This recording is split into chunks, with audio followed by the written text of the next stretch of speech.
আজকে চতুর্থী আর আজকে রাস্তায় বেরিয়ে দেখি বাপরে আজকে এত জ্যাম। বাকি দিনগুলোতে কি হবে জানি না।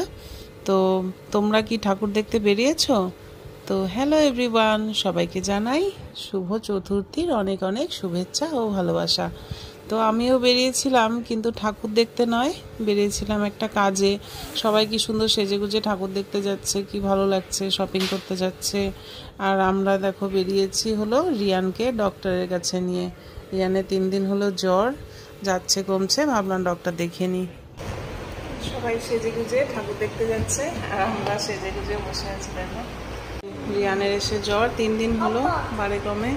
ভাবলাম যে ডাক্তার দেখিয়ে নিই, না হলে এরপর তো আজকে চতুর্থী, পঞ্চমীর পরে যদি ডাক্তার না পাই, সেজন্য ভাবলাম দেখিয়ে যাই। আর ডক্টর দেখিয়ে আমরা এখন বাড়ির পথে রওনা হলাম। তোমরা কে কে ঠাকুর দেখতে বেরিয়ে গেছো চতুর্থীতেই জানিও। আর রিয়ানেরও ডক্টর দেখানো হলো, ওষুধ ওর বাবাই নিয়ে আসবে। আর বলল যে সেরকম কোনো ব্যাপার না, ভাইরাল জ্বর আজকাল সব বাচ্চা কাচ্চারই হচ্ছে। তো সবাই সুস্থ থেকো, ভালো থেকো, সুস্থভাবে পুজো কাটিও।